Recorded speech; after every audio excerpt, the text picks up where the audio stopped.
In the dimly lit caves and majestic forests of prehistory, a time long before Europe would become a continent of sprawling empires, there was a land teeming with curiosity. Let your eyelids flutter closed as we journey back not to bustling Rome or the rolling hills of ancient Greece, but rather to the quieter, cozier times when early humans roamed the unspoiled landscapes that would one day be called Europe. Imagine, if you will, the gentle rustle of leaves in an ancient grove under skies unburdened by the city lights, a canopy of stars twinkling in their untarnished glory. Picture a group of early humans, our great-great and many times more great-grandparents, gathered around a comforting campfire.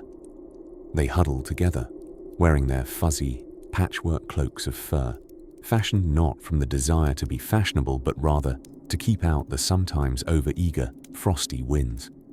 These early explorers were the true inventors of sustainable fashion.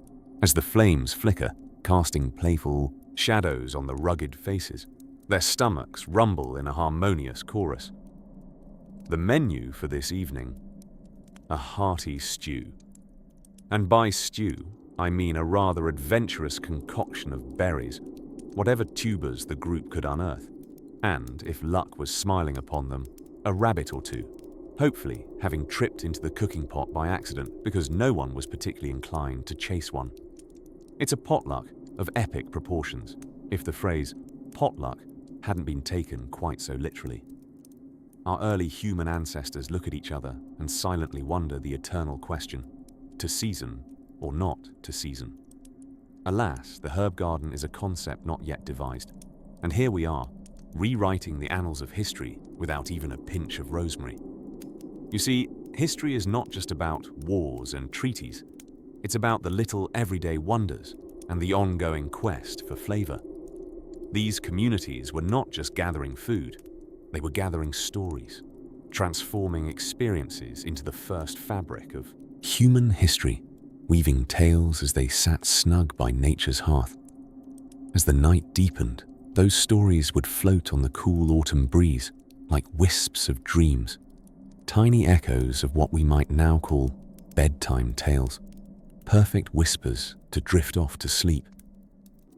Speaking of the fabric of history, picture, if you will, the first woven textiles, not in their anticipated guise of pristine linens or flawless silks, but rather the occasional tangled mess that did a stunning job of resembling a nest of particularly rebellious hedgehogs. Yet in these imperfect creations lay the nascent threads of European artistry, humble beginnings that spoke of ingenuity and determination amidst a world where the sewing machine was still many an ice age away. Yet amidst these cozy scenes and culinary adventures, the landscape itself was changing.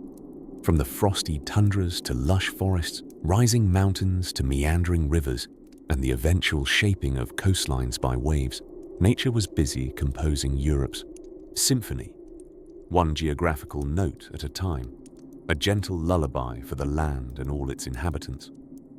Let the soothing thought of landscapes evolving over centuries, with glaciers carving their statuesque marks and rivers composing their timeless sonnets, lull you into a peaceful state. Our ancestors didn't just survive these shifts, they thrived, adapting ingeniously and teaching us that even in the face of great change, a cozy fire and some company can make the world a much warmer place. As you reflect on our beginnings, nestled comfortably in your own space, I'm curious if this gentle journey has lulled you into a restful rhythm. If these stories help you drift off, please subscribe to the channel. It would mean the world to me. And before you fully fade into dreamland, I would love to know where you're listening from and what time it is there. Now, as the stars begin to blink like little night lamps in the prehistoric sky, let your dreaming continue and imagine what other wonders await in this dreamy saga we're gently uncovering, one whisper of history at a time, as the gentle sounds of history unfurl like an ancient scroll woven with tales of times long past. We find ourselves cradled comfortably in the era of tall tales and nomadic wanderers. Dear listener, our journey tonight meanders through the land that would eventually call itself Europe, a term born much later, with the fantasy of modern borders far in the future. Picture, if you will, a time when your ancestors didn't need passports to travel from place to place, perhaps just a good pair of wandering shoes and an appetite for adventure. Our story is set in an age where people followed the call of the wild like migratory birds with more primitive GPS systems. Imagine our early progenitors, rugged and robust, venturing into the verdant expanse of land we now know as Europe. It was roughly 40,000 years ago when Homo sapiens decided that sticking around in Africa was getting quite passé, and they sauntered into Europe, perhaps enticed by tales of hearty game or tempted by the prospect of European pastries yet to be invented. The Paleolithic period, fancy talk for saying way back when, before agriculture was a gleam in anyone's eye, was a time of hunter-gatherers. These enterprising humans roamed the landscape in search of food, shelter, and possibly someplace where they wouldn't stub their toes quite so often on inconveniently placed rocks. It's here, amid the sweeping, untouched wilderness, our early humans began to leave their mark. Thus, we dive into the dawn of mealtime shenanigans, where sharing wasn't just caring, but a necessity. Picture sprawling groups around rudimentary hearths, embellishing stories of the day's hunt, while gnawing on the charred remains of a bison that had been, just hours ago, regrettably unaware of its impending notoriety as the evening's entree. The attire, a rather fetching ensemble of mammoth fur, corny now but quite the fashion statement back in the swapping grunts for guttural giggles days. Let's not underestimate these Homo sapiens though. Full of zest and zeal, they were masters of adaptation. With their newly occupied terrain came new weather, and a freezing cold calendar still ruled parts of Europe. Yet, our ancestors persevered with an impressive wardrobe collection, think Ice Age Versace, with an audacious mix of style and survival chic. As the Ice Age's grip loosened a literal glacial hold on Europe, climates warmed up like a blissful spring after the world's longest winter. I can only imagine the first flower blooming in this prehistoric world must have had half the bravado of a Broadway debut. And so, bit by gradual bit, the scenery unfurled into lush, inviting forests and sprawling plains teeming with life. But what's a burgeoning society of cavemen without a little art? Enter the Stone Age Picassos, whose masterpieces adorned the rocky galleries of Lascaux and Altamira.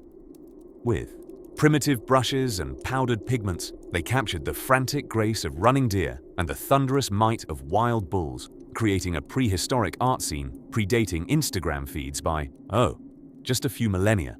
These first muralists didn't sell their art, but surely believed in its transformative power, even if they had to invent indoor lighting later on. Our wayfaring forebears, though not content with merely living off the land, began innovating. Hunting practices improved, fishing lines probably tidied, and sooner rather than later, agriculture, minuscule at first, quietly entered the stage, making everything from settling down in permanent homes to the eventual bickering over property lines a possibility. Cradled within this epoch of change, where survival wove tightly with creativity, our ancestors wrote the scripts for civilization's earliest acts.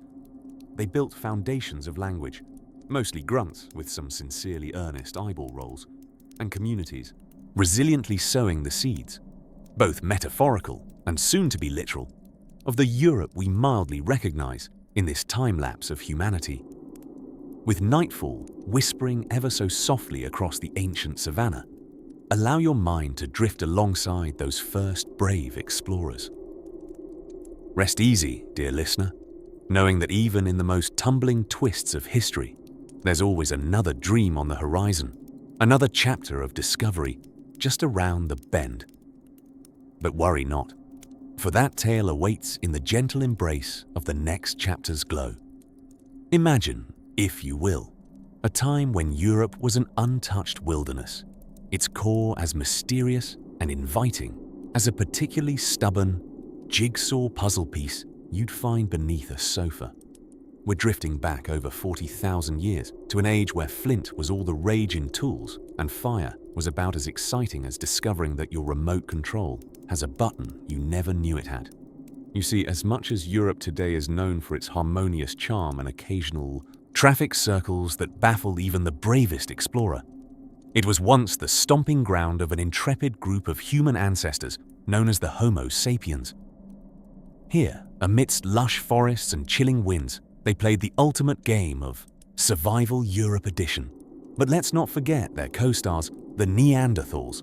Picture them as Europe's original inhabitants, calmly enjoying their continental breakfast of roots and berries, all while sporting fashion-forward pelts. They were like the first Europeans, if you will, with a penchant for life on the rugged side.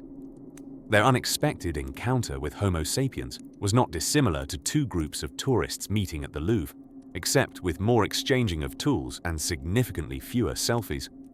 Homo sapiens arrived on the scene, bringing with them the latest in cutting-edge stone technology and social skills that would make any dinner party debonair. Unlike the Neanderthals, who were masters of straightforward yet effective tool design, the newly arrived Homo sapiens had a flair for variety. Imagine showing up with both a spork and a salad fork, utterly impressing your prehistoric neighbors. While these two groups mingled and exchanged more than just glances, perhaps even cultures and, let's be honest, a good amount of panic over the coming ice age, the Homo sapiens began their slow yet fascinating Broadway debut across Europe. Some say it was their strategic thinking, others argue about their communication skills. But perhaps they just had a knack for asking, why not? At every opportunity, exploring new territories like eager bloggers bent on finding the most Instagrammable view. In this grand symphony of migration, they encountered the chill of the Ice Age, which blanketed Europe with all the grace of an overzealous barista pouring one too many shots of vanilla syrup into your latte. However, these were resourceful beings. They crafted clothing from animal hides with the kind of flair that would make any fashion enthusiast giddy, turning adversity into a rather brisk runway show. As the glaciers receded, so did our prehistoric heroes and heroines, leaving behind footprints that weave stories of coexistence, adaptation, and the eventual ascendance of Homo sapiens as the prevailing humans of the European stage. Their journey was not merely about survival, but evolution, marked by innovations in art, language, and the humble beginnings of gastronomy, where they perhaps discovered that roasting meat over a fire tends to result in better Yelp reviews among tribe members. However, amidst this historical comedy, a question lingered in the crisp air, like a vague memory of where we last left our keys. Just how did these early Europeans manage to sustain their adventurous spirit and innovative evolution through the relentless passage of time? As we ponder the origins of modern European heritage, let us gently nestle our thoughts in anticipation of the next nocturnal chapter of our tale, where we uncover the secret recipes of survival left by our ancient gut instinct, illuminating the path of human progress, one dreamy night at a time.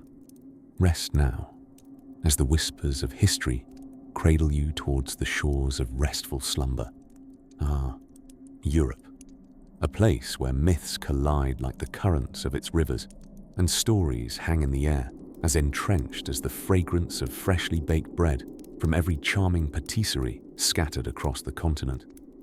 Our journey through time tonight takes us to the very heart of this mysterious union of lands and peoples. You see, the origin of the folks that first set foot on the European stage is as intricate and tangled as the roots of an ancient oak tree. Picture, if you will, a world some 45,000 years ago, when the Eurasian steppe was the place to be. It was a bit like the modern-day celebrity hotspot, minus the paparazzi and red carpet, but with just as many fur coats. You might have run into the ancestors of modern Europeans, wandering around, carting their clubs, thriving on a diet of mammoth kebabs and exchanging banter with their neighbors, the Neanderthals. These Neanderthals, contrary to stereotypical grumbling, were quite the social butterflies, gathering for Pleistocene potluck dinners. Archaeologists believe they shared stories, swapped tools, and coexisted until, well, they didn't, a phenomenon often attributed to the mysterious Neanderthal disappearing act. But let's slow down, for this isn't a race through the annals of time. Rather, it's a gentle meander. The Ice Age had Europe in its cold, frosty grip, a time that makes today's winters seem positively tropical. Imagine endless frosty landscapes where even the sun seemed hesitant to cast its gaze. Our ancestors wrapped themselves in furs and tales of survival that whispered through the wind like lullabies to future generations. As the ice reluctantly pulled back, what emerged was a more hospitable Europe, a lush playground awaiting their first farmers. Around 6000 BCE, folks with an affinity for agriculture arrived, like that friend who can't resist improving your garden. But instead of a few potted plants, these Neolithic adventurers introduced farming.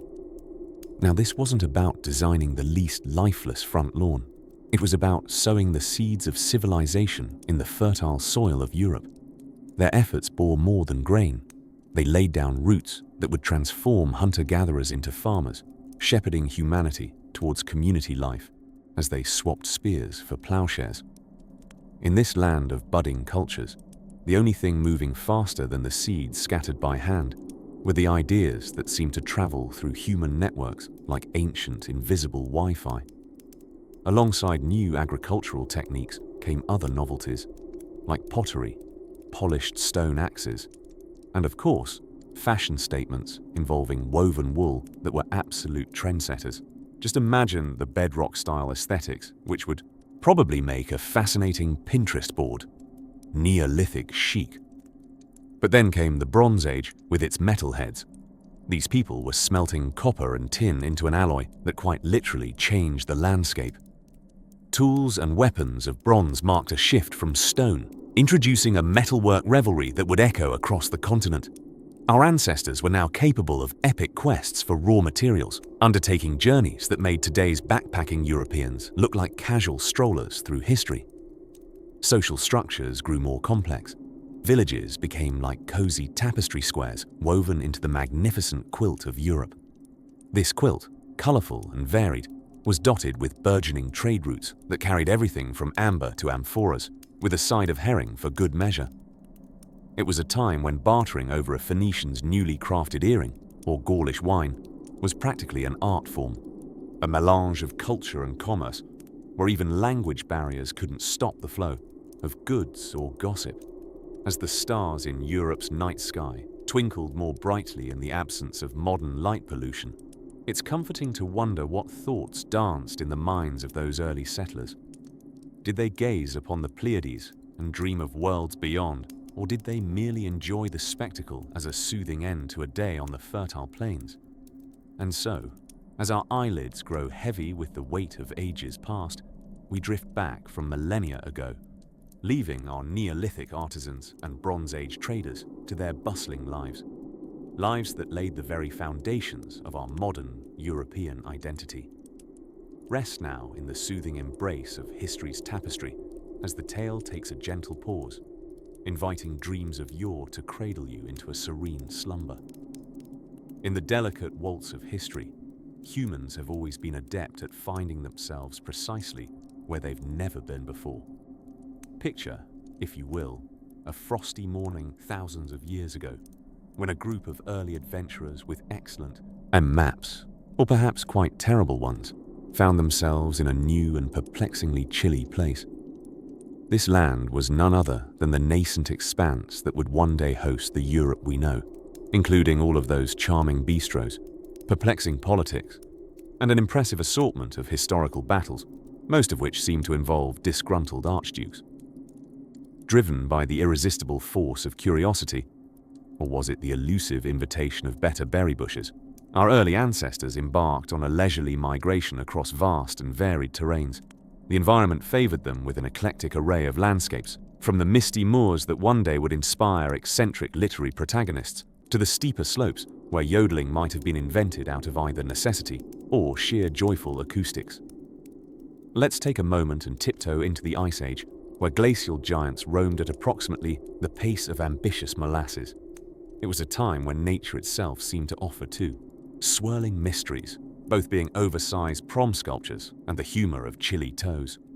Early Europeans embraced their woolly mammoth neighbors, figuratively speaking, unless someone got really brave or misunderstood the idea of huggable warmth, and began crafting tools, making art, and presumably inventing dinner parties, where everyone talked about the weather because ice was both the forecast and the menu. As the Ice Age glaciers eventually retreated, possibly realizing they'd left the iron on at the North Pole, the inventive humans were left to explore the delicious prospect of agriculture. Imagine the moment when someone accidentally invented farming by dropping a seed and then exclaimed, "Aha! An edible surprise!" in truly groundbreaking fashion. With the land thawing, they cultivated grains, igniting those first sparks of sedentary civilization. These were humble beginnings, marked by the transition from moving with the herds to politely asking the fields to kindly stay. Sic put. This newfound leisure, freed from the daily treadmill of chasing mammoths, led to the flourishing of human society. Villages sprang up, evolving like a naturally occurring Pinterest board of stone walls and rooftops. Imagine the gossip around village bonfires, chit-chat filled with neighborly envy over who had the best hand-enameled pottery or least squeaky sheep. And in this cozy cradle of civilization, these settled communities began to develop systems of governance, which undoubtedly involved asking hard questions like, "Who ate my sandwich?" and more existential queries like, "What's a king? And can we eat it?" Amidst these developments, you can imagine our early forebears crafting narratives, spinning tales of gods, heroes, and the mystical art of cheese. Yes, cheese, the universal solution to drawing anyone out from under their bearskin blanket. Over time, these stories, reverently shared under starry skies, began to cement a sense of shared culture and identity, far beyond any single pebble-strewn path. Yet, for every boundary humans etched on this verdant stage we now call Europe, there lingered the unerring pull of the unknown. Always there were murmurs of more landscapes over the next hill, more celestial wonders in the ever-expanding horizons. While one generation busily tilled the earth, another whispered of distant fields yet to be wandered and new stories waiting to unfold. And on just such a note extends the endless curiosity, much like a gentle stream flowing into larger rivers and eventually into the sea, a seamless transition to what might lie beyond, in another place or time, as we dream of kindling hearths and forests abloom with adventure. Let your mind drift there, toward the twilight tales of civilizations built on curiosity's sweet charm, and the constant dance of wandering feet, ready for the next step in this whimsical journey of European discovery. In the gentle glow of the moonlight, let us drift back to the prehistoric landscapes of Europe, a place where early humans were creatively solving life's persistent questions like, how do I make food not try to eat me first? And the ever-popular, is this berry trying to kill me? As the mist rolls over ancient Europe's lush and mysterious terrain, we find ourselves among early Homo sapiens, those pioneering humans who just decided that the grassy plains of Africa had way too much sun and not enough woolly mammoths. These adventurous souls traipsed across mountains and fjords, shrugging off the thrilling dangers of a journey that, at the time, we would likely liken to a particularly rigorous episode of a prehistoric reality show. Now, settling into the chillier and sometimes bewildering climates of Europe, these early Europeans embarked on an ancient quest for survival, innovation, and perhaps the discovery of fire for a warm cup of something to change their evenings forever. Perhaps they entertained themselves with small talk around campfires, marveling at the wonder of sunrises and practicing the sophisticated art of grunting in different dialects.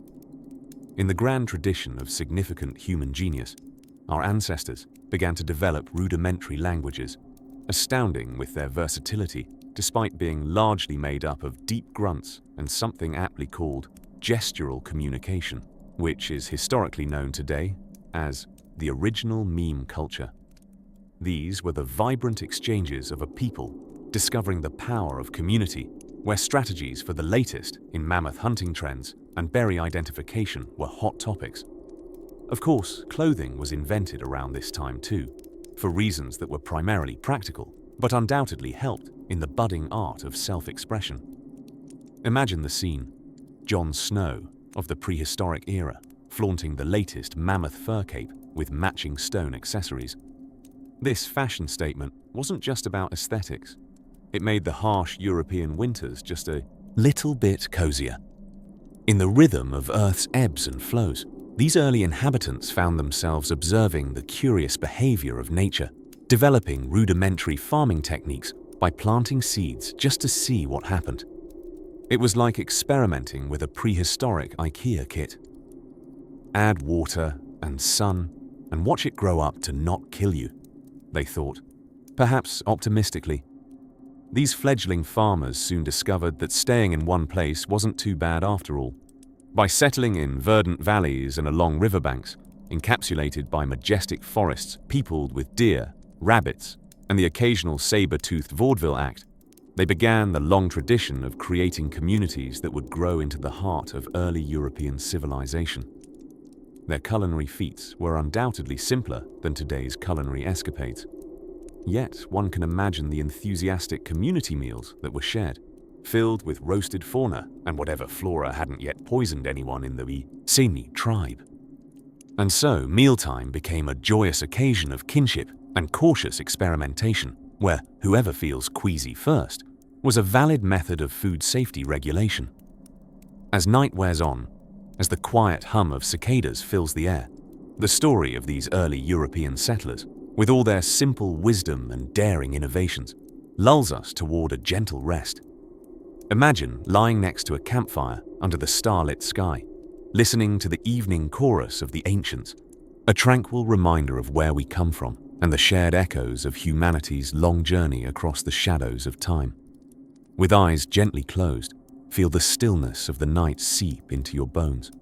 And as this chapter closes, like the soft turn of a leaf falling in the forest, imagine the dawn of new chapters on the horizon, waiting to tell stories of resilience, exploration, and the ever-astonishing courage of those who came before.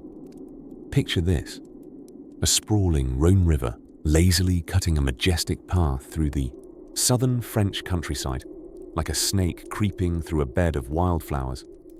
The Mistral wind, ever the performer, audaciously gusts through the sycamore trees, prancing about with a theatrically exaggerated sigh. It's the 5th century, and the Roman Empire is holding on to its remaining influence in Gaul with the grip of a toddler clutching its favorite toy, a grip easily stolen with the slightest distraction, as history shows.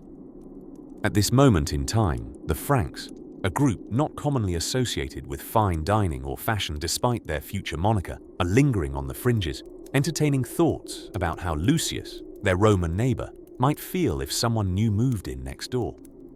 You see, the Franks were just one of several Germanic tribes with ambitions of grandeur, which could be misinterpreted as either a grand plan or a happy accident, interpretations historians still debate over brunch. Their planned invasion was not so much driven by the malicious plotting of a villain twirling a dastache, but rather the natural seasonal migration of folks who saw a richer table waiting to be set at dinner time in Gaul. And so they came, settling in regions where Roman theatre met barbarian mosh pit, and everyone pretended the resulting culture clashes were just icebreakers at an inter-century networking event. It was a time when the idea of becoming European involved scoffing at the idea of bathing regularly, yet readily embracing robust culinary developments, such as fermenting yogurt while sipping on cloudy ale. These were not the luxurious soirees of Caesar, but more the kind of backwoods parties depicted in rustic tapestries of the time. Forget elegant silk togas, think woolen tunics with just a hint of hay. With settlement came transformation, the cozy domestication of vast, wild lands, the tending of vineyards, and the nurturing of olive groves that would barely stand up to scrutiny by today's sommeliers. Imagining an outsider watching this scene unfold is like imagining the bewilderment of a hipster dropped into medieval karaoke night, slightly bemused but somehow entertained by the unfolding spectacle around them. As these would-be citizens intermingled and intermarried, they set the stage for the patchwork quilt of identities we recognize today as modern Europe, a delightfully sprawling saga of myriad cultural contributions by everyone from overdressed knights to everyday peasants who braved medieval life with the fortitude of marathon runners faced with a perpetual uphill climb. The transition was as tumultuous as it was endearing, turning strangers into neighbors who grumbled about property lines and exclaimed over the superior taste of home-brewed mead. And thus, small communities began forming skins of identity, embroidery, slowly but steadily, stitched onto the medieval garment that was to become this multifaceted place we call Europe. While mayhem, migration, and occasional marauding were the order of the day, tolerance was often the accidental yet fortuitous result, the unforeseen but warmly welcomed consequence when assorted languages, cuisines, and traditions collided and slowly mingled, swirling like wine decanted over time. Now, as the warm, dreamy aroma of history embraces us, let's let the candle flicker, dimming the room gently. Take a breath. Allow the stories of those once rivalrous, now gigantic neighbors to lull you further off into the gentle embrace of slumber. Tradition whispers through the rippling leaves, dreams scattered like blossoms on a night breeze, carrying us onward, quietly, patiently, toward what comes next. In the gentle cradle of ancient Europe, where the lands were draped in untamed forests and valleys of green, we discover our ancestors, slightly drowsy themselves, touring their scenic pre-civilizational landscape. Imagine, if you will, a group of these early humans, minding their ritual of daily wanderings, pondering existential thoughts like, did we invent socks yet? While stepping gingerly over pointy rocks. Our focus today shifts to the tale of Neanderthals and Homo sapiens, those two peculiar branches of humanity's family tree who dared to both inhabit this vast European theatre. They might have seemed quite similar at a casual glance, much like a pair of mismatched socks when you're too sleepy to turn on the lights. But with a closer look, the delightful differences emerge. Neanderthals, robust and sturdy, had developed their unique skill set for thriving amidst the chilly, inhospitable terrains of prehistoric Europe. Picture them delighting in their own version of winter sports, perhaps competitive mammoth sledding or alpine boulder hurling. The secret to their survival? A delightfully warm layer of fat, which in modern times might have granted them the mistaken identity of very thick skiers. Their minds equally developed, crafted tools with napping skill that would have made today's sculptors bemused by their efficiency. Homo sapiens, meanwhile, were the newcomers, sashaying their way into Europe from the warmer savannas of Africa. These newcomers had brains wired for imagination and creativity.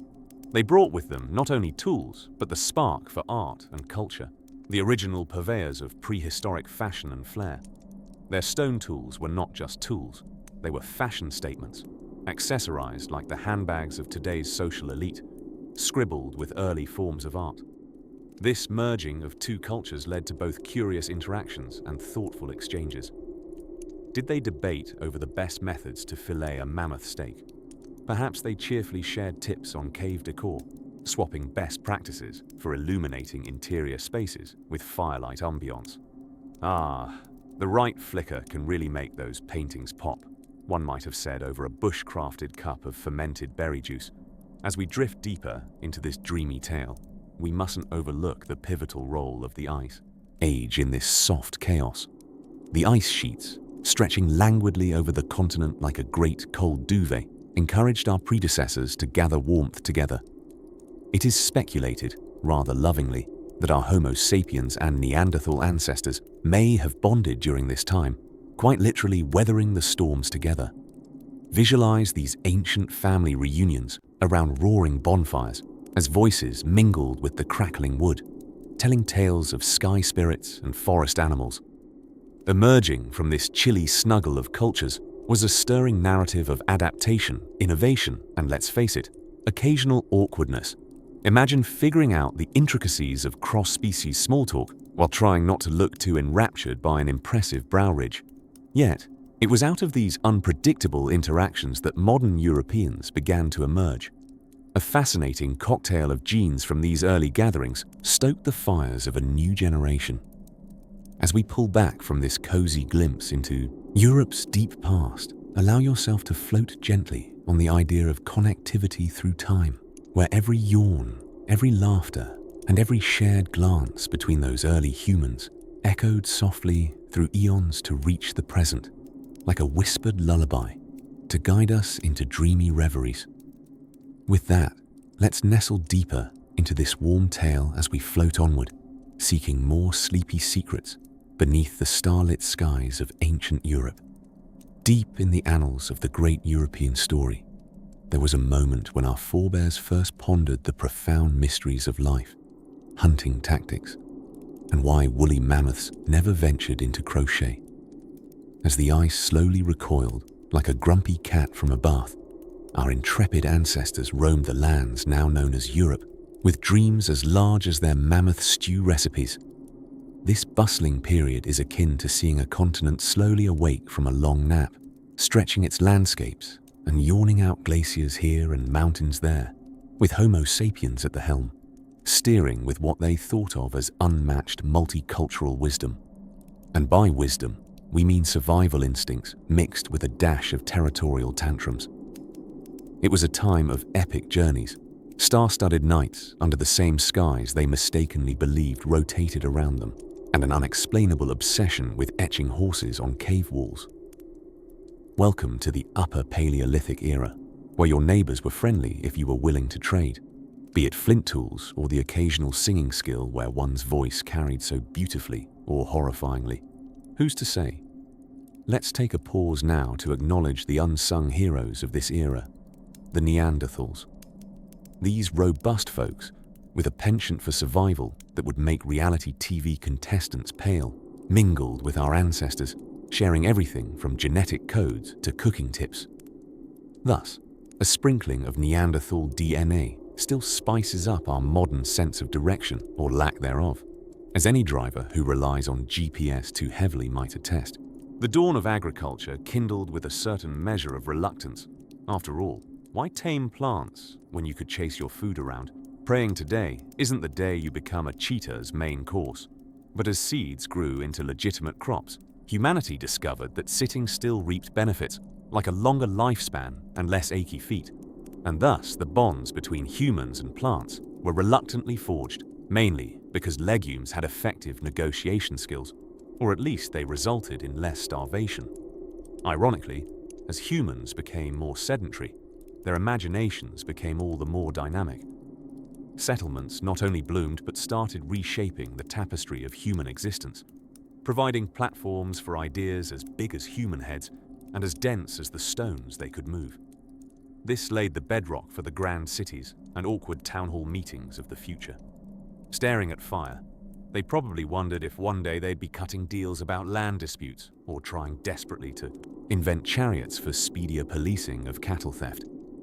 Our European ancestors were quite the social networkers for their time, trading goods and consequently stories of distant lands or neighborly disputes over who stole the last piece of antelope. Their tales, woven with whispers of fact and myth, gave them a peculiar kind of immortality that survives in the tapestry of history.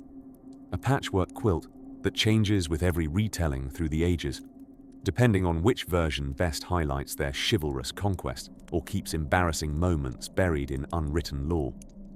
And just as the landscape filled with settlements marking the evolution of civilization, so too did the sky darken into a gentle twilight. It was a time when the birds sang low lullabies, ushering weary travelers towards their dreams, a seamless transition pregnant with tales of transformations yet unresolved. The moon, a steadfast companion throughout human history, beamed a soft silver light, hinting that perhaps, just perhaps, the very heart of Europe would one day pulse to its own enigmatic tempo, drawing ink from quills and sighs from historians yet to come. Picture yourself floating gently down a sleepy, moonlit river of time. We find ourselves sailing smoothly past tumultuous waters of history, where under the starlit skies of ancient Europe, societies were shaped not only by brains and brawn, but perhaps by an accidental, cosmic comedy show. Let us go back to the roots, metaphorically speaking, of course, since digging literally would involve a shovel and surprisingly strong wrist muscles. This part of our story begins with the advent of agriculture in the European landscape. To paint the mental picture, imagine our human ancestors, a merry band of hunter-gatherers with leafy accessories no Parisian runway would dare display. These early humans were not always running after mammoths or collecting berries in a frenzied wild dance. Instead, they stumbled upon agriculture, much like one might stumble upon an undiscovered corner of Netflix late at night. The agricultural revolution swept through Europe slowly, like a gentle tickle of a breeze, introducing sedentary life. Soon, plows replaced foraging baskets, and crops replaced the whimsical chase of antelopes across savannas. The ancient Europeans became less nomadic and more, shall we say, homebodies, except instead of streaming services, they signed up for an unlimited bundle of grain cultivation. Fast forward a few millennia, and we find the very first urban settlements cropping up, not unlike mushrooms after a summer rain. These growing towns became microcosms of cultural evolution, with their own flavors and scents wafting through the air, occasionally spiced with the pungent yet endearing scent of livestock. Now, picture the tribal societies of the Celts, Germans, and Slavs. These groups contributed to Europe's colorful tapestry with an abundance of customs and languages. The Celts, especially, could be considered Europe's original hipsters, donning plaid long before it was trendy and perfecting spiral designs that would rival any modern art exhibit. Legend even whispers of a Celtic pastime known as headhunting, though let us not mince words. These heads were metaphoric trophies, not literal ones. They collected stories and personalities, turning oral tradition into a rich pan-human library of legends and lore. But just as Europe began to bloom in its rustic charm, the Roman Empire moseyed onto the scene with all the subtlety of a caffeine-fueled sovereign on a mission. The Romans introduced roads, aqueducts, and a penchant for organized queues, features that remain suspiciously endearing to Europe's modern-day citizens. It was said that all roads led to Rome. However, some historians argue that these were just cleverly disguised detours to avoid tolls. Yet, even as Rome basked in its European triumphs, whispers of the north wafted with the chill of the Orient. Our winds enter the formidable yet charming Vikings. These medieval mariners, with ships carved from mythical tales and beards, the envy of any modern lumberjack, weren't just raiders. Nay, these Scandinavia-born adventurers brought trade, settlement, and perhaps a bit of Scandi-style, minimalist influence to rustic Europe. As the moons wane and wax, Europe, by the cusp of the first millennium AD, found itself as a mosaic of cultures, languages, and ingenious culinary experiments, some of which raised eyebrows and possibly hygiene standards. From garum, the cherished Roman fish sauce, to the complex bread recipes of the Celts, it seemed every meal was an opportunity for cross-cultural communion. The tapestry of Europe, rich and vibrant in cultural hues, unfolded with centuries lined in comedic little ironies and happy little accidents. This continent, diverse in people, entertained stories of unity and division, and motions of migration that would forever alter its history. As you drift along in this sea of history, imagine a gentle blanket of stars above, each twinkling with tales from every epoch of this European saga. With the nighttime breeze lulling you into cozy relaxation, we prepare to whisper our next chapter, the unfolding of medieval marvels amid castles, cathedrals, and capes dramatically fluttering against moonlit skies. As the gentle winds of time blew across the European continent around the 900s, people didn't quite have that iconic twinkle of the Eiffel Tower or the cozy charm of British tea yet. But oh, they were setting the stage. Picture yourself floating dreamily over a patchwork of small territories, each governed by a leader with a title more lavish than their power warranted. The region was crawling with little fiefdoms ruled by dukes, counts, and one or two barons who might have been generous enough to let you borrow sugar from their castles. If castles did sugar, that is. Oddly enough, the folks back then didn't call themselves Europeans. They were more like devoted fans of their local clubs. Frankians, Visigothians, or those stalwart Bavarians, who even back then appreciated a good brew. Well, their devotion to local identity sometimes got them into minor skirmishes, or, as the medieval marketing teams would have it, tussles of territorial expansion. They didn't have Instagram to show their conquests, but they did have troubadours who would turn a good skirmish into an epic toe-tapper of a ballad. It's around this time that we spy the emergence of a lad named Otto I, not to be confused with Otto II, who, let's be honest, probably got many surprise letters mistakenly addressed to the first Otto.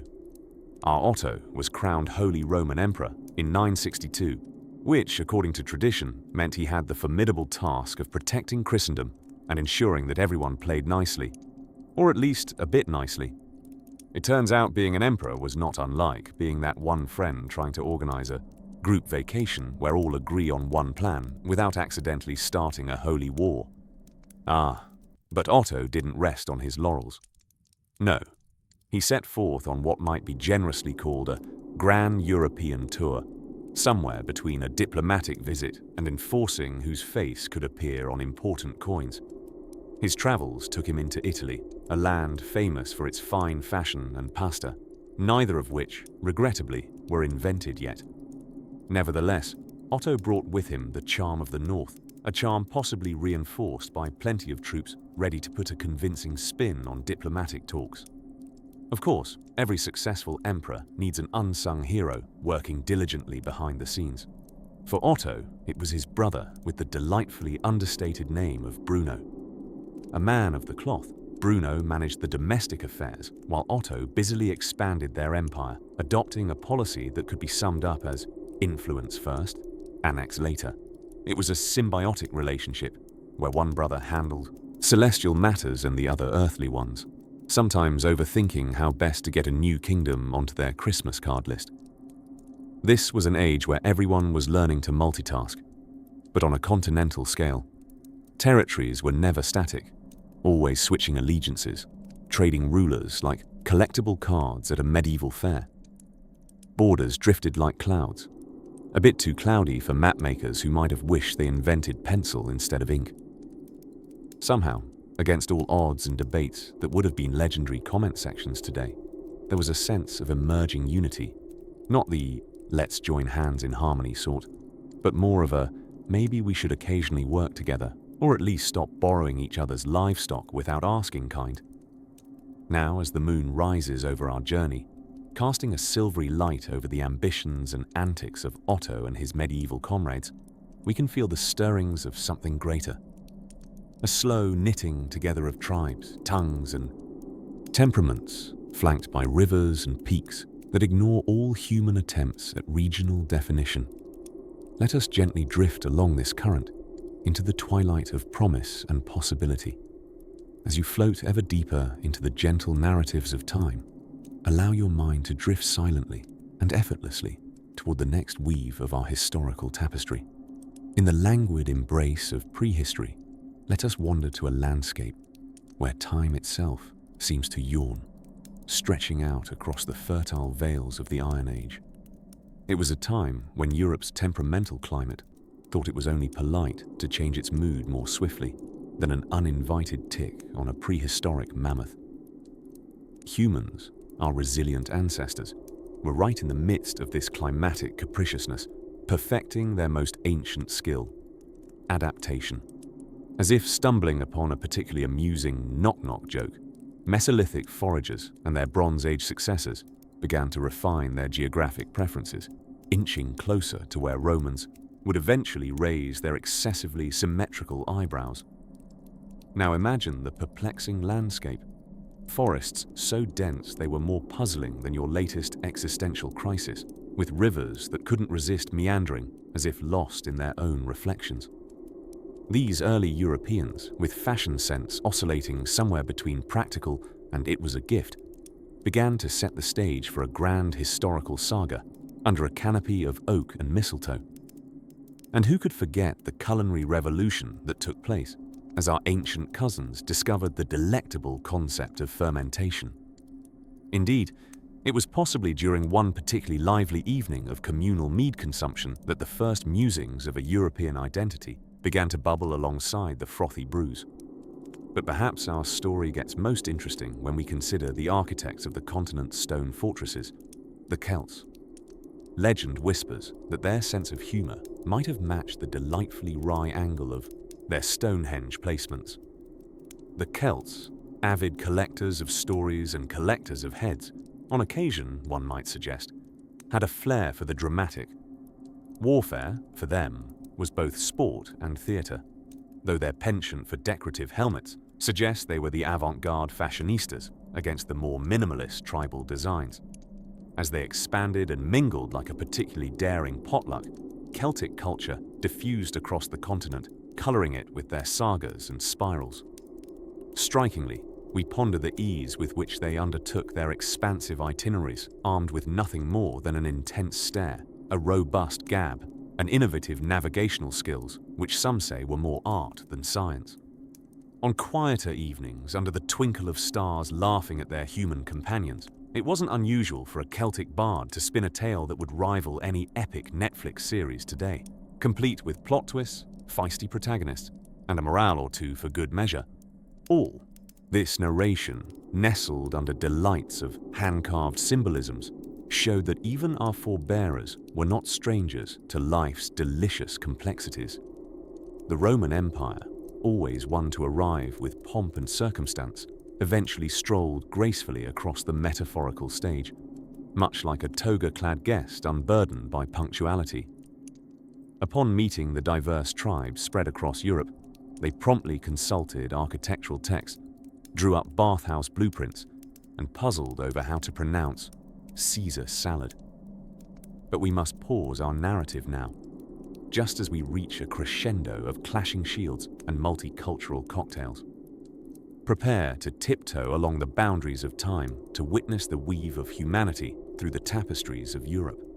And like a gentle breeze, whispering through the ancestral oaks, we find ourselves adrift, eagerly anticipating the next cozy chapter of our journey. Until then, dear listener, let the murmurs of the past guide you to restful dreams, where adventures blend whimsically into tender silence.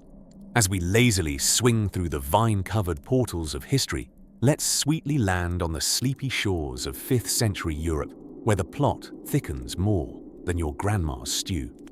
Picture it, tribes galore, roaming around like enthusiastic vendors at a flea market, trying to trade anything from an old sword to a charmingly dented cauldron.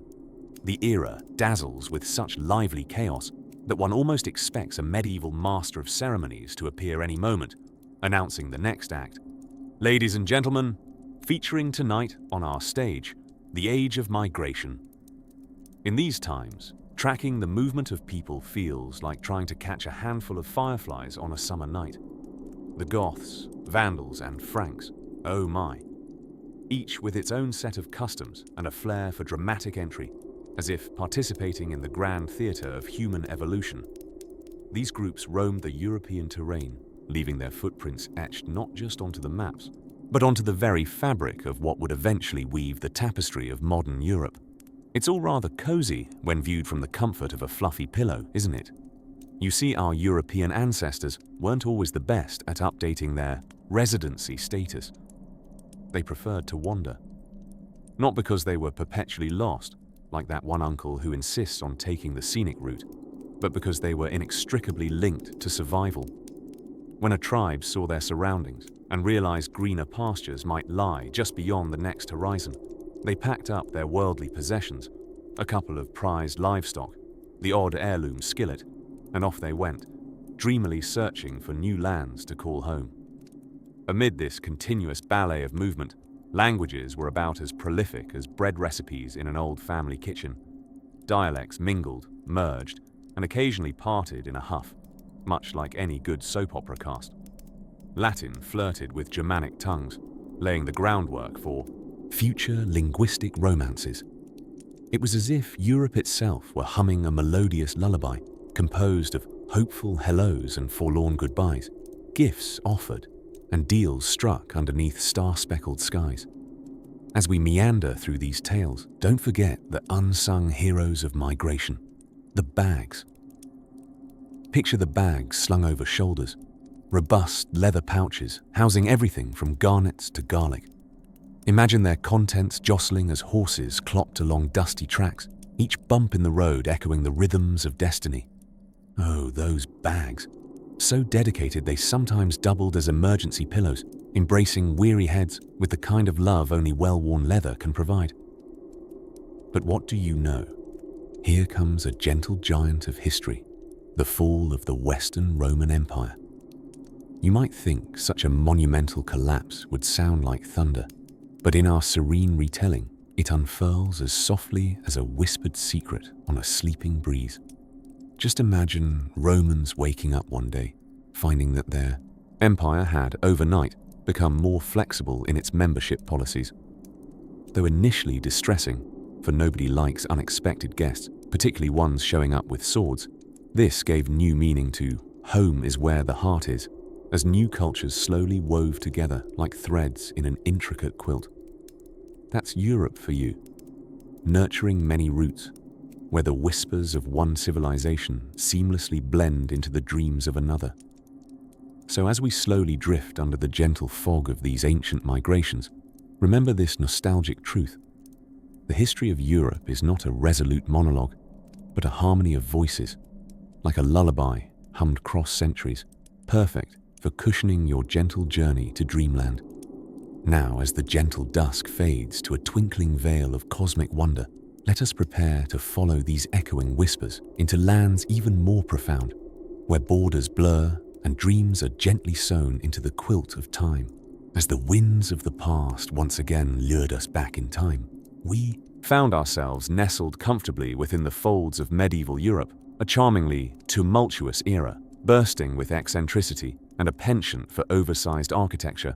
With a slight twinkle in our eyes, let's gently uncover the peculiar yet strangely satisfying history of that most European of inventions, the castle. Once upon a not-so-quiet time, castles were the grand signature of nobility in Europe. They were not just the imposing homes of dukes and duchesses, but versatile fortresses designed for a variety of activities. From arrow shedding to banquet throwing, the medieval castle was a bustling hub of the peculiar medieval lifestyle, a theme park of potential sieges and feasts, where every tapestry had a tale, and every stone seemed to whisper secrets to the one who cared to listen, or had an imaginative enough ear. Now, if you were imagining that these castles sprang from the ground fully formed like some divine architectural mushrooms, I'm sorry to snuff out that, whimsical fantasy. The process of castle building was, unfortunately, more DIY and time-consuming than such a delightful image suggests. To the enterprising lords of yore, building a castle was akin to assembling a historically themed IKEA flat pack, albeit more permanent and significantly less Swedish. A good castle was often marked by its motte and bailey. Essentially, this was a hill topped with a wooden or stone keep, the motte, surrounded by an enclosed courtyard, the bailey. Imagine, if you will, a giant earthy pudding topped with a stone cherry. How charming, and infinitely more practical in the event of a neighborly disagreement of the catapult variety. The higher the motte, the more impressive and headache-inducing for any assailing forces trying to crash your medieval house party. The Europe of these times wasn't all just stone and strongholds, though. Within these enormous stone wonderlands were vibrant communities full of jesters, troubadours, and the inevitable, overexcited bard looking for their next grand tale of chivalry, bravery, and the occasional bout of medieval dining mishaps. It's said that many a fork found itself wedged into history's table moments before forks became a utensil. Ah, simple times indeed. Moreover, castles often demanded innovation in defense technologies, forming a sort of medieval arms race amongst their noble inhabitants. Here, within the walls of stone, you'd find trebuchets built for distance, boiling oil ready to rain down upon uninvited guests, and strategic arrow slits that combined fine views with a certain discomfort for oncoming foes. All of this defense clearly marked out the medieval social calendar. Mondays were often for jousting, but siegecraft was best left to the unpredictable whims of midweek social dynamics. Children of the era might have giggled at the designs of some early castles, raised more quickly than craftily, leading inevitably to some rather tragic yet darkly humorous collapses. Take, for example, the innovative Lord of Tilfordshire, whose grand tower, the pride of his domain, leaned so enthusiastically rightward, it came to be known as the Leaning Tower of Not Quite, a name changed several years later when the structure finally succumbed to gravity's relentless advance. Beneath the stony glaze of calm under torchlight shadows, these impressive edifices were also hotbeds for the exchange of ideas. As the evening sky blanketed the land, the castle's great hall would echo with the twinkling tales of wizards, who were frequently just guys with long beards who happened to show up mysteriously at opportune times, and tales of adventurous conquests, which were sometimes slightly overstated by those bards previously mentioned. Tonight, as the echoes of history gently cradle you into sleep, remember those unyielding piles of stone and the lives that entwined around them. From celebrations echoing through majestic halls to the hushed whispers of courtly intrigue, castles became the pages upon which much of Europe's medieval drama was written, their lofty towers casting shadows not just upon the land they governed, but down through the ages, lending their stories to the hushed tones of night. As the castles of old bid you sweet dreams, prepare to embark yet again, where a tapestry of colors and time awaits your gentle exploration. In the stillness of the night, when dreams tangle with the whispers of yesterday, let's drift back to a time when Europe was a bustling cauldron of ancient wanderers and burgeoning ideas. Picture this. It's about 40,000 years ago, during a time when throwing a housewarming party might attract saber-toothed tigers instead of friendly neighbors. Here, humanity's European saga was brewing, one footstep at a time. Now imagine early Homo sapiens migrating into the European continent, carrying naught but stone tools, and perhaps on a whim simply following the aroma of a good barbecue, courtesy of a lightning-struck tree.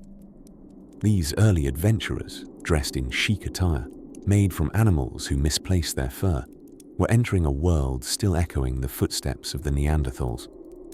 A cozy, if chilly, montage of humans meeting their long-lost Neanderthal cousins played out a bit like the original awkward family reunion, just with more grunting and flint tools.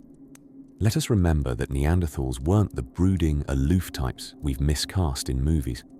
Picture them instead as robust relatives with exquisite bone structure and a penchant for cave interiors, living in what was essentially the prehistoric version of a cozy hygge lifestyle. They had a certain savoir-faire, with abilities to adapt to Europe's frigid climates while developing a cultural sophistication from art to jewelry. Neanderthals knew how to accessorize a mammoth pullover like no other. As Homo sapiens sauntered into their territory, imagine the historic exchange of greetings. What was the linguistic equivalent of, "Hey, nice flint carvings"?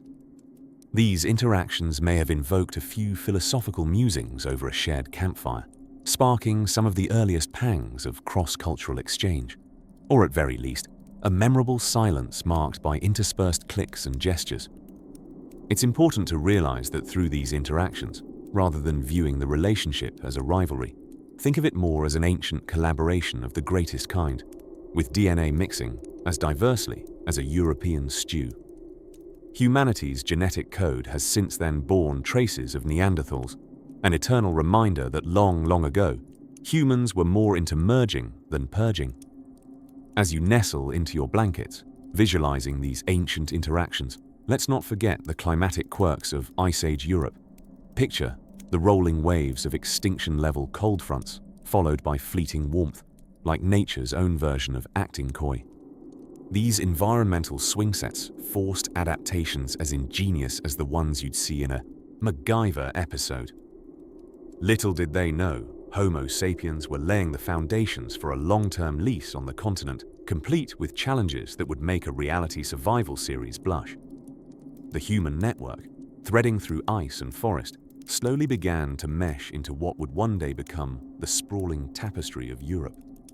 They ventured into wild terrains guided by starlight and instinct, each step a small step for them, but quite the giant leap for humankind. Perhaps there were whispers in the wind that told tales of opportunity, or possibly it was just the riveting appeal of untested lands. Either way, the human drive for adventure was insatiable. So, as you imagine them reclining next to embers that would persist into tomorrow, let the lull of their stories intertwine with your slumber. For tomorrow, and the chapters yet unwritten, hold further mysteries of our enduring past and the gentle hum of the future's promise. As the last flames of our hearth flicker low, take solace, knowing that the dawn of deeper revelations is only a chapter away. History, where facts flutter like caramelized popcorn kernels in a sea of slightly eccentric timelines.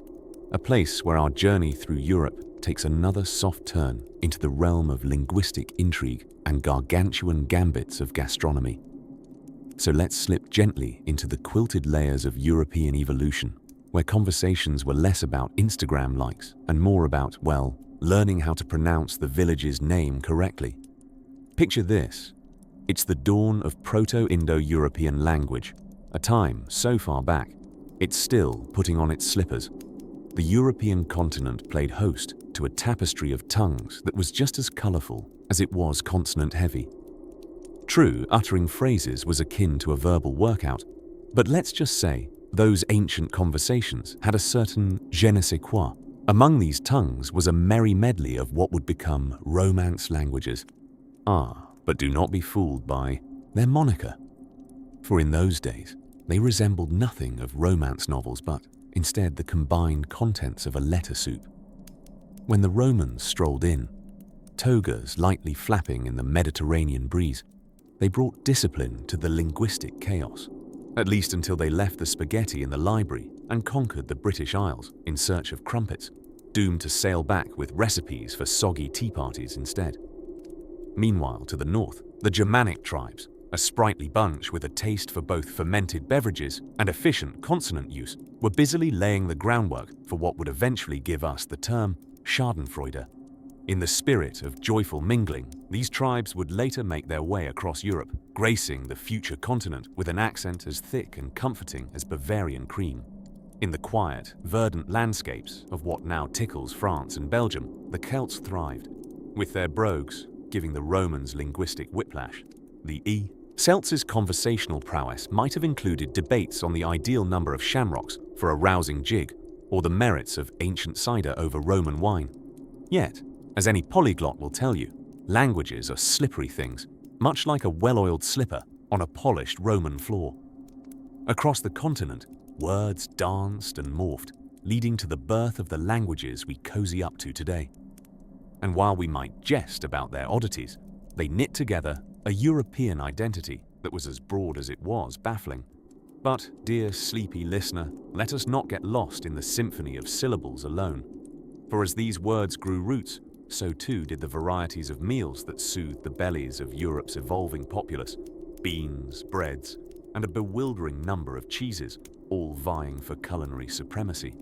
You see, much like languages, food tells a story, particularly when you delve into the curious shadow of sauerkraut or the well-buttered realms of strudel. Through simmering pots and whispered parlance, humans across Europe laid down a heritage, an earthy bed, cribbed from agriculture and salted with stories told by the chattering winds. So, as we lay here, supine beneath the stars, one must ask, might it have been the Romans' fondness for olive oil that truly changed Europe, or the mighty Germanics with their leather-buckled innovation? Perhaps.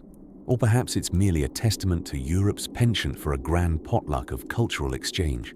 With gentle snores echoing the drum of ancestral footsteps, we ponder yet more timeless questions.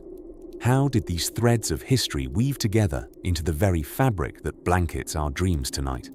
The answer shall unfurl seamlessly into the moonlit road ahead, lulling us into deeper realms of historical drowsiness as we seek to unravel yet another European mystery, one somnolent step at a time, in the quiet tapestry of history, where the threads of time weave together the most whimsical tales.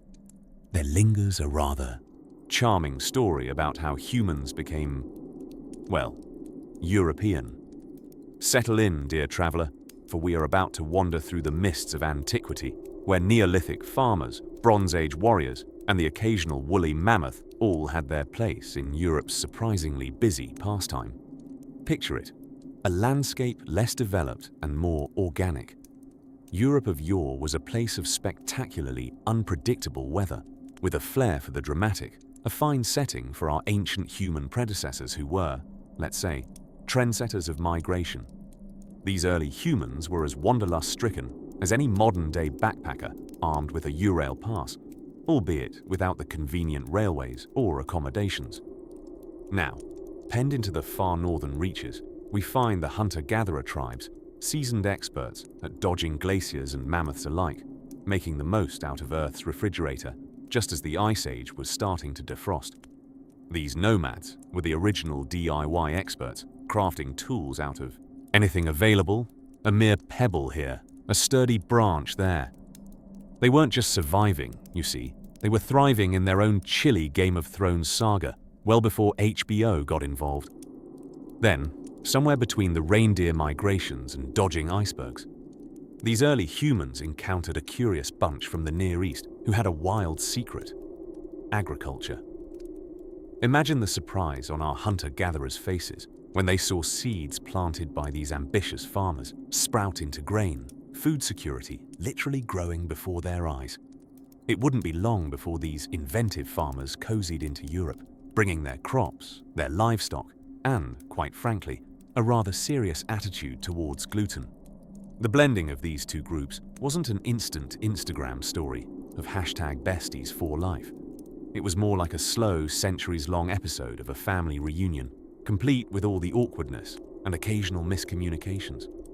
The farmers had their neat, settled lifestyles, while the nomads had perfected the art of going with the flow, or more accurately, with the migration.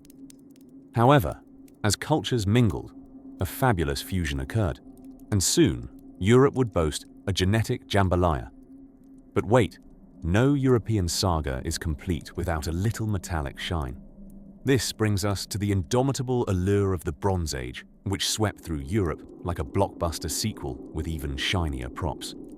Suddenly, metallurgy was all the rage, and everyone just had to have the latest in bronze accessories, trading in their trusty stone tools for something far more fashion-forward and practical on the battlefield. It's important to note that even a brace of centuries back, Europeans already had their own version of a global network, both socially and curiously via actual roads.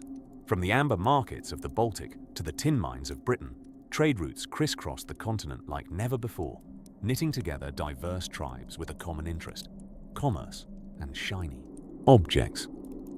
As the sun set over lush forests and sprawling fields turned golden under a European sky, the continent slowly moved toward what today we call a melting pot. Quite fitting, since the melting of metals seemed to fuel much of this progress. A melting pot within the European melting, you might say. Indeed, Europe seemed to hum with the promise of more change, development, and eventually the grand march into history's annals, lined with kingdoms, castles, and quite frankly, a lot of very muddy roads. Now, as you drift into the embrace of sleep, imagine this ever-evolving continent continuing its journey, where Julius Caesar himself waltzed in all his laurel-wreathed splendor, ready to leave his own indelible mark on this territory.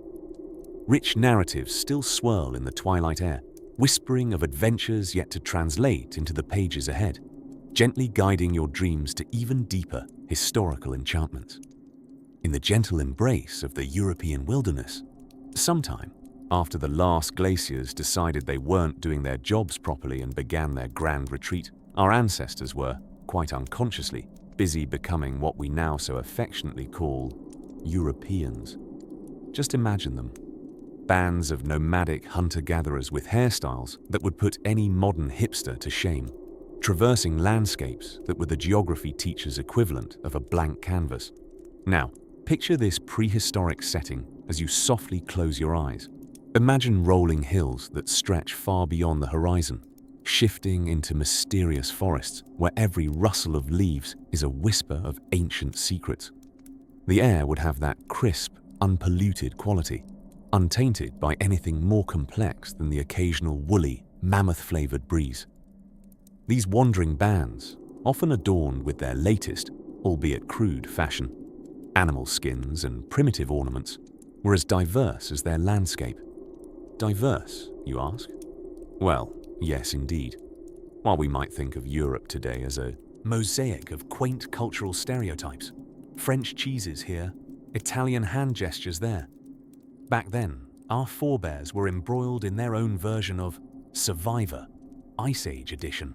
From the swarthy groups trailing the mammoth migration routes to the pale-faced tribes who preferred life in the frosty peripheries, the landscape was a veritable fruitcake of humanity, if you will. In this quaint communion of cultures, the mingling was less about sharing recipes for long-lasting fruitcake and more about the enchanting exchange of stone tooltips and the occasional spear-throw dance-off. Across these sweeping valleys and frost-bitten fields, languages, if we can call them that, were no more than enthusiastic collections of grunts and hand gestures, where a nod could mean anything from "look at that peculiar elk" to "please pass the roasted roots." Communication was a masterpiece of understatement, and, gentle listener, you can imagine how talking things out took on a whole new level of creativity and laughter. As time tiptoed forward and glaciers melted faster than snowmen in July, these proto-Europeans honed their survival skills, quietly forging the delicate art of agriculture. Slowly trading spears for plowshares, a move historians would later dub a severe misstep. According to Hunter-Gatherers United, these rogue agriculturalists began putting down roots, both literally and metaphorically. Small, bustling communities began to sprout like wildflowers, each contributing their petal to the European bouquet of the future. This period, often described by historians as Neolithic, could also be rightly known as neo-lethally boring, if it weren't for the occasional expletive-laden meeting with the neighbors over who gets to use this verdant plot of land, with the good view of the watering hole.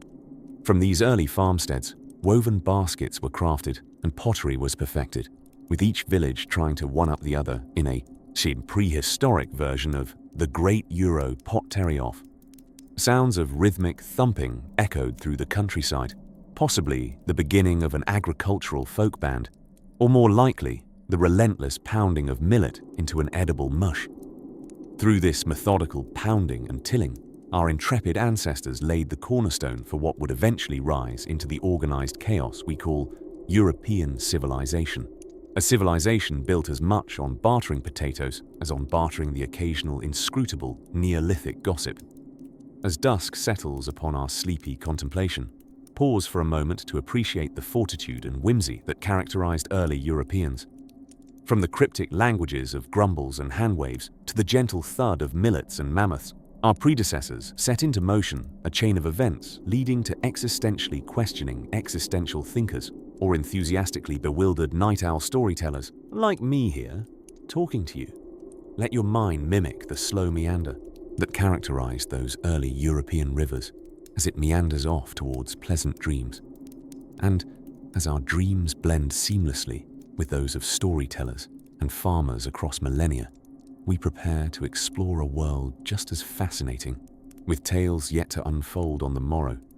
Beneath the vast, starlit canopy of Central Europe, sometime during the Neolithic period, there sat a group of early humans with only a rudimentary understanding of farming and a shared penchant for bartering with particularly nice rocks. As luck would have it, they were on the precipice of innovating something extraordinary. It wasn't fire. That ship had sailed a few thousand years prior, courtesy of Prometheus, or perhaps someone's wildly unintelligent cousin waving a stick in the wrong place at precisely the right time. No, this group of primordial innovators was on the brink of domesticating the most groundbreaking, technologically advanced invention since the invention of pointing with a finger, the wheel. That's right, folks. They managed to turn rock go round into the cornerstone of civilization. The village, or perhaps more accurately, mildly organized cluster of huts, was abuzz with excitement.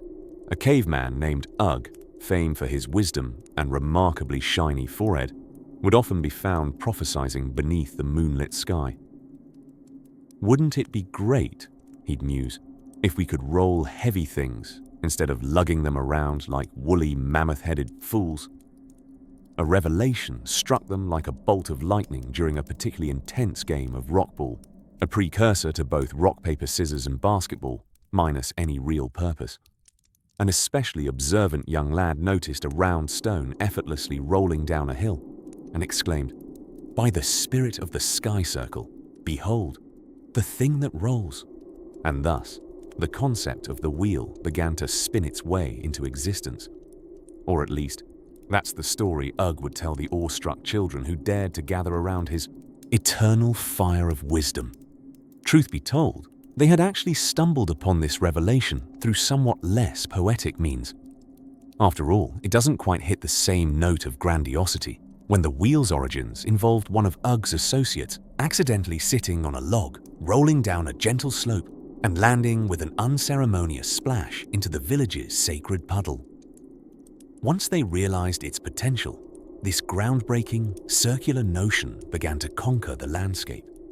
Villagers tried different variations: boulder wheels for speed, wooden wheels for lightweight maneuverability, and then came an ill-fated experiment with cheese wheels. As you might imagine, they didn't quite hold up to the rigors of long-distance travel, but led to the first recorded potluck party in history. As the sun set over the fertile valleys of early Europe and wisps of smoke curled lazily from earthen roofs, those that didn't tumble into bottomless prickly bushes or stub their toes on the great mysteries of life gathered to toast Ugg. With goblets of fermented something or other held aloft, they declared, "To the wheel, the logical next step after finding flat ground." And amidst the clamorous clinking of crude ceramics, a cultural domino effect was unleashed which still rolls on through epochs. The wheel, incidentally, wasn't an overnight success. The initial designs were somewhat square, both literally and in their reception, but with persistence, patience, and a notable accident involving an inquisitive goat, the villagers perfected their design.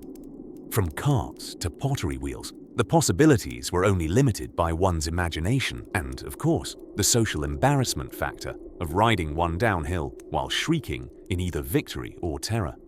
These circular contrivances rolled on to greater fame and became the star of many tales, the creation of this humble gadget leading straight to the breadth of human complexity. From Roman chariots to pizza delivery scooters, the idea that began by a misguidedly applied round cut of stone truly laid the foundation for modern mobility and tattling about impressive roads.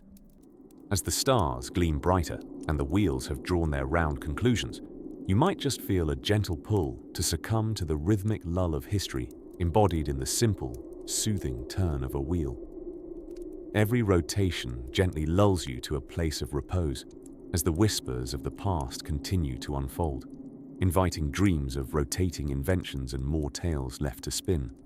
Nestled in the silky embrace of the twilight sky, we find ourselves sailing on a gentle wisp of breeze back to an ancient epoch. Here, the shadowy outlines of the early Middle Ages stretch before us, painted in shades of olive-green forest and the muted greys of sturdy stone structures. There's a familiar twinge of old European magic in the air, the kind that smells like a freshly baked loaf of bread, dashed with the pungent zest of tales, not tall but entirely true. Picture, if you will, communities peppered across Europe, each clinging to their unique characteristics, like a snug woolen scarf on a particularly chilly morn. We wander first into the stillness of a Norman village. Here, steadfast men and women are busy inventing new and interesting ways to make footwear uncomfortable. Yes, we have the Normans to thank for the rather pointy shoes, known as poulaines, that became all the rage. These footwear triumphs resembled elongated boats that surely could double as canoes in case one accidentally fell into a moat. The secretive act of sneaking was certainly not the strong suit of a wearer of poulaines, but then again, stealth was never a priority at court banquets, enlivened more by fashion than by fish. Just an owl's flight away in the tapestry of cities is Constantinople, a bustling hub, as rich as a well-aged cheese and twice as interesting. Built to be the crowning jewel of Europe, it boasted spices, silks, and street hawkers who could probably sell you your own sandals with a sprinkle of Byzantine charm. Here, language itself was a mesmerizing mosaic, a befuddling blend of Greek, Latin, and local languages swirling into conversations that had more layers than an onion, and likely had the same tear-inducing effect on the uninitiated ears. Meanwhile, far to the north, Norsemen, whose reputations soared through the annals of history more pointedly than their navigational acumen, unlike their footwear, were busy inscribing their sagas on any surface that stood still long enough. These restless wanderers were the original multitaskers, seamlessly blending raiding and trading in what one might call an ambitious work-travel balance. Scandinavians traversed the seas in dragon-prowed longships, vessels that were both majestic in design and, quite functionally, terrifying enough to ensure a welcoming committee almost anywhere, though not necessarily the welcoming kind. As night dipped her brush into the pot of stars, Europe settled into a mishmash community of diverse dialects and distinct destinies. Great plumes of monastic smoke marked monasteries where monks not only crafted mead stronger than Hercules himself, but also transcribed texts with a devotion that might have made even a computer programmer blush. These peaceful sanctuaries were indeed the medieval answer to an all-inclusive resort, offering introspective retreats that were must-attend events of the era, at least for those who wanted both spiritual nourishment and a good dose of fermented merriment. Gliding eastward, the land of Rus beckons, draped in tales as frosty as the northern wind. Their immense birch forests were home not just to animals keen on swiping lunches, but to a culture as enduring as winter itself. They toted charmingly practical innovations, such as the cozy, die-hard ritual of the banya, or sauna, where they'd heartily steam while heartier legends were shared, crafting memories hotter than the embers beneath the or stones. Thus the stage is set, awash with the gentle hues of candlelit revelations. Here, the ancient bones of Europe were being quietly fleshed out with the sinew of cultures, languages, and bewildering pointy shoes. As our journey through time treads softly towards its next cucumber-sliced chapter, let the rustling whispers of history tuck you into the quilt of the past, reminding you that even in the hush of night, history weaves a dreamscape as ornate and intricate as any tapestry ever wrought. The winding tale of humanity's migratory journey to Europe has brought us through millennia of meandering footsteps, woolly companions, and the occasional fire dance under the starlit sky. Now, our story for the evening finds us comfortably nestled in the ancient cradle of what would become the great European narrative, the early days of the Celts. Picture this, if you will, a misty landscape where the air smells faintly of heather and mystery, entirely devoid of the dour bank managers and taxicabs that dot today's cities, back when life was rather more about deciphering the weather from a pigeon sneeze than deciphering tax codes. The Celts themselves were quite the colourful bunch, draped in plaids and spiral jewellery, as though perpetually on their way to an otherworldly festival. So much cooler than anything we'll find with an online ticket system. Our journey brings us to the verdant hills and valleys, where the Celts decided to dabble in a spot of basket weaving and, more impressively, to excel in what they loved most, storytelling so grand that the bards could make a rainy night spectacular, despite the soggy woolens.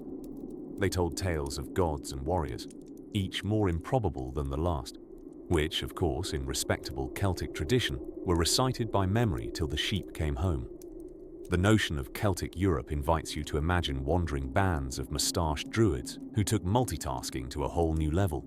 Think potions, spells, philosophy, and a bit of druidic improv theatre, all in a day's work.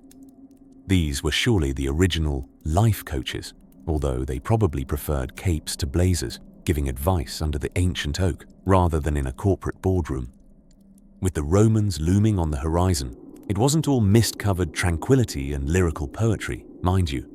When Emperor Julius Caesar decided to pay a visit, aiming to annex rather than admire, the Celts exhibited their fondness for a welcome committee replete with harmonious shouts and the odd slung stone.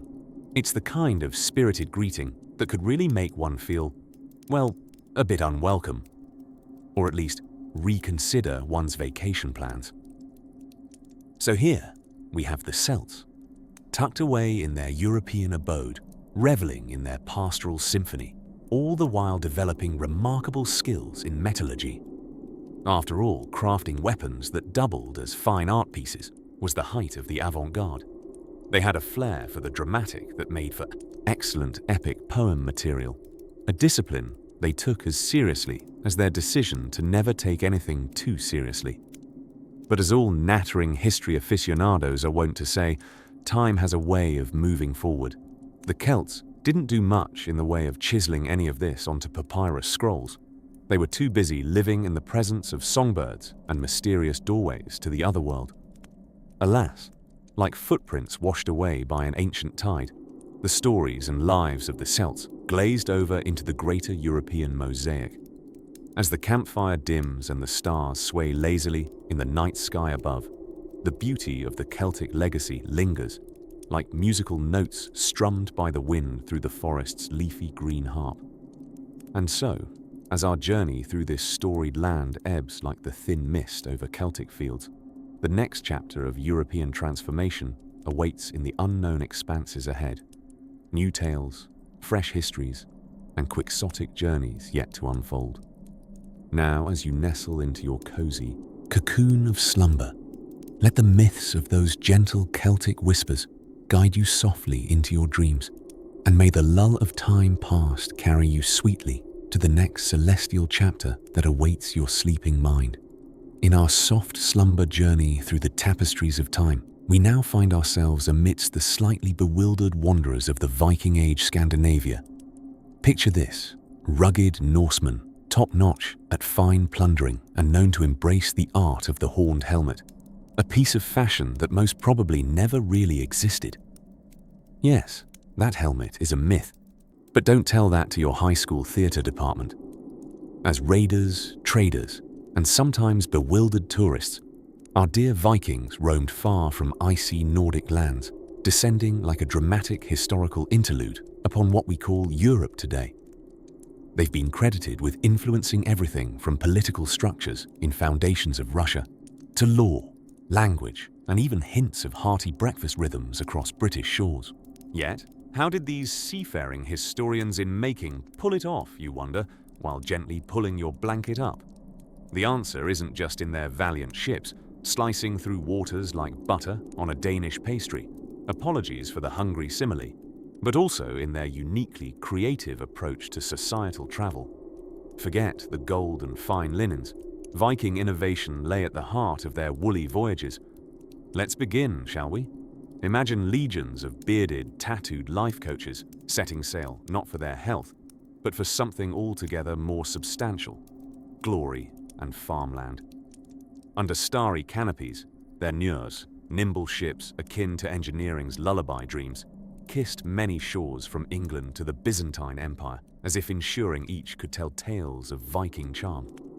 Needless to say, no corner of Europe was left untouched, or safe from new recipe inspirations for herring dishes, as our sailors probed new territories, leaving behind their unique brands of terror and trade. They spread more than just their genes. They propagated ideas, adding puzzle pieces to European cultures as far afield as Iceland, a land they'd convinced others was green just to keep the foot traffic low. But they wisely used their mighty reputation to negotiate with future storybooks, expertly transforming from fearsome invaders into influential settlers. Consider the Grand Dane Law, a sterling example of how Vikings proposed the "let's not pillage today" parliamentary practice in England. This ingenious innovation paved the way for concepts of communal justice and coffee breaks before they were fashionable. Their input in England as much part-time as full-time occupants showed that the hearts of these warriors pulsed not just with adrenaline, but also with strategic foresight and perhaps the faintest whiff of lutefisk. The storage unit of European languages, too, opened its doors to Norse lexicon, words like egg, sky, and anger permanently tattooed into English.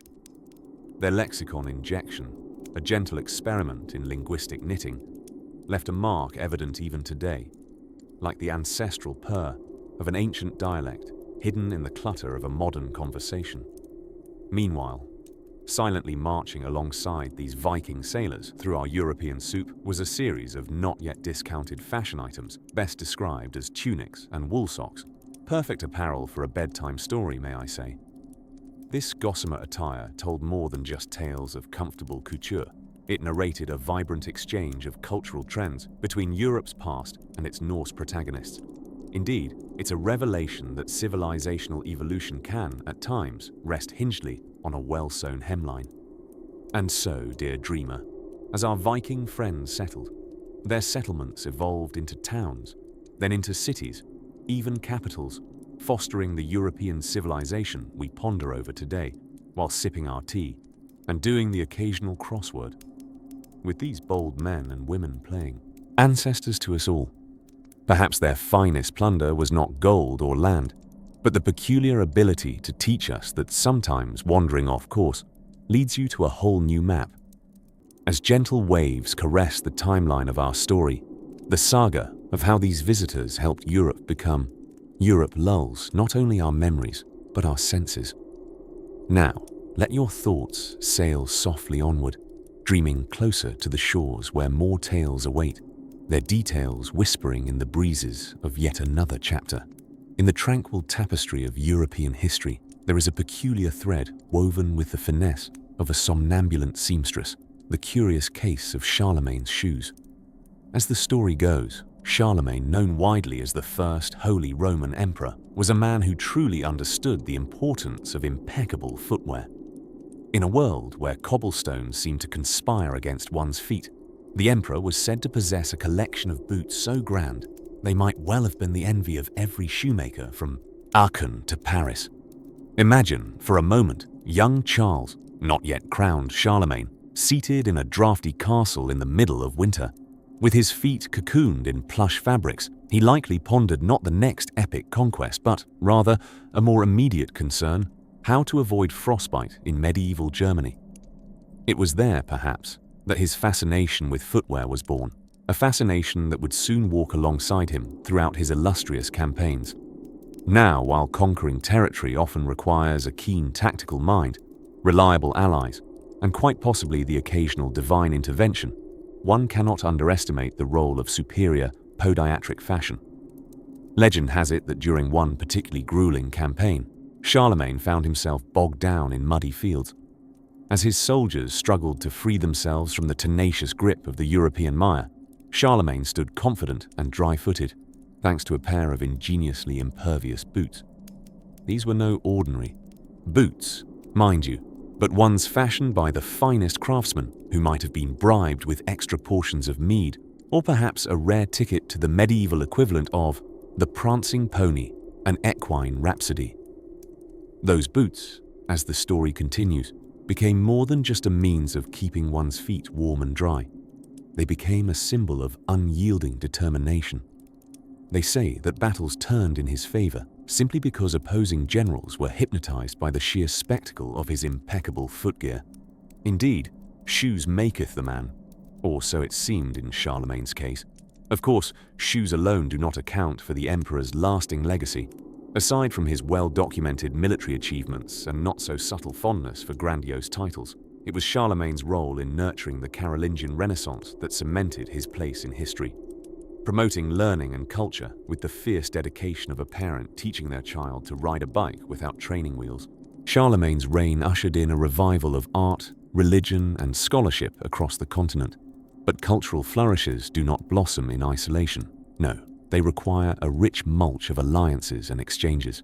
While Charlemagne traipsed across Europe, he left a trail of diplomacy thicker than a medieval stew.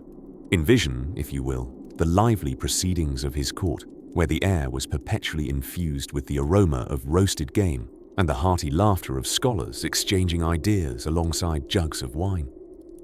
It was in this vibrant setting that Europe began to stitch together the disparate patches of its cultural quilt.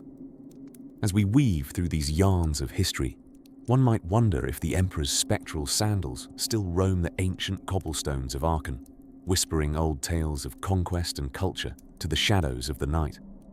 For in the quiet of dusk, much like our present moment's lull, the seeds sown by Charlemagne's ambitious footsteps continue to echo across time, knitting a shared European identity with threads both seen and unseen.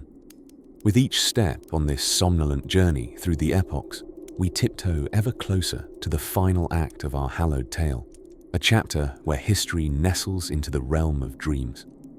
So, my drowsy companions, snuggle down as we glide softly on, preparing to bask in the quiet melodies of Europe's twilight past, wrapped cozily in the next chapter of rest, as we gently sail into the final chapter of our sleepy exploration of how humans became, well, European.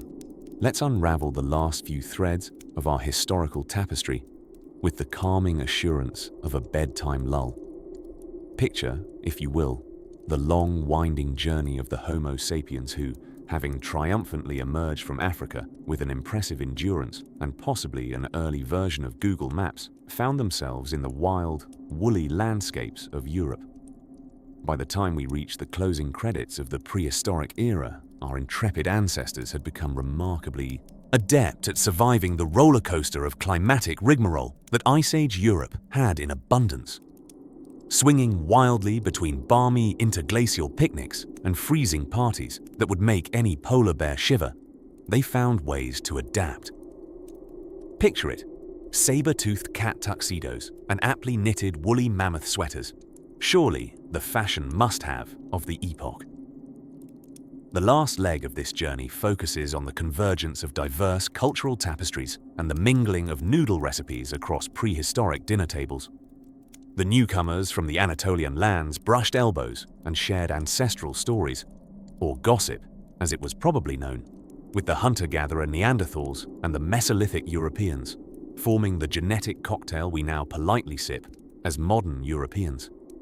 This infusion of farming techniques and cozy settlements helped transition our ancestors from their wild roots towards a more sedentary lifestyle, not unlike the kind of existence we might find appealing after a wholly satisfying meal. Relaxing next to a crackling fire, they watched as the stars played out celestial shows, perhaps arguing over which constellation was best or wishing upon shooting stars for a decent yeast-based leavening agent.